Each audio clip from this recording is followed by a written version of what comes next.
In this video, we will make single crochet stitches. Have a foundation chain ready. Skip this first chain stitch and insert the hook into the second chain stitch from the hook. 1, 2, here.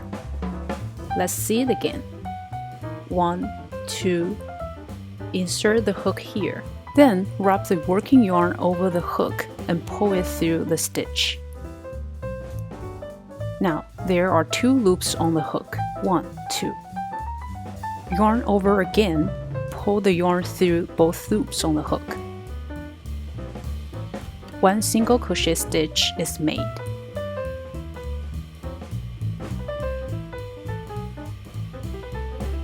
The next stitch will be made into the next chain stitch here.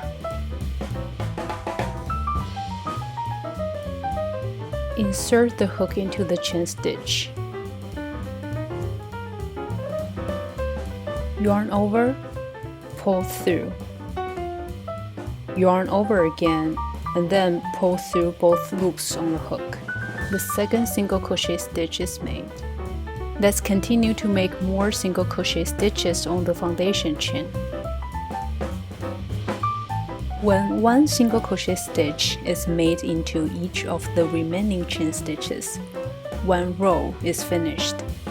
Let's save the progress for now and count the number of stitches.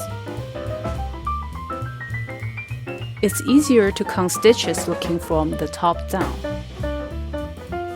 1 V shape is considered 1 stitch.